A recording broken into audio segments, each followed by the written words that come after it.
सुलोचना वासुकी नाग की पुत्री एक अभूतपूर्व नारी थी जिसने अपने पति मेघनाद पर गहरा प्रेम किया। उसका जीवन उस समय बदल गया जब उसे अपने पति के कटे हुए शीश का समाचार मिला।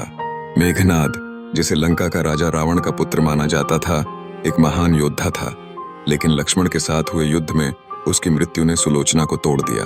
उसके अंत के साथ ही सुलोचना का एक सुनहरा संसार मानो अस्तित्व से विलीन हो गया। अपने पति की संभावनाओं को खोजते हुए सुलोचना ने अपने ससुर रावण के समक्ष अपने दिल की बात रखी।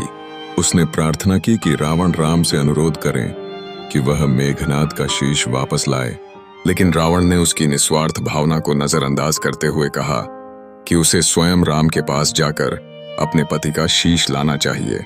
रावण ने यह भी कहा कि राम पुरुषोत्तम हैं और उनके पास जाने में उसे किसी प्रकार का भय नहीं करना चाहिए।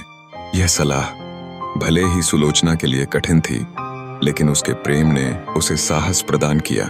सुलोचना ने रावण की सलाह मानी और राम के पास जाने का निर्णय लिया। अपने पति के प्रति उसकी निष्ठा ने उसे साहस और मजबूती दी। वह जानती थी कि यह यात्रा केवल उसके लिए नहीं, बल्कि उसका प्रेम मेघनाद के लिए भी एक महत्वपूर्ण कदम है।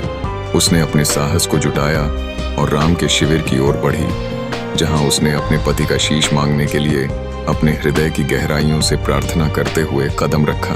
इस यात्रा में केवल शारीरिक दूरी नहीं थी, बल्कि एक प्रेम की गहरी भावना भी थी जो उसे आगे बढ़ने के लिए प्रेरित कर रही थी। सुलोचना की यात्रा केवल एक पत्नी के लिए उसके खोए हुए प्रेम को वापस लाने का प्रयास नहीं थी, बल्कि एक प्रतीक भी थी नारी शक्ति और साहस का। उसने यह प्रमाणित किया कि प्रेम की शक्ति हर बाधा को पार कर सकती है।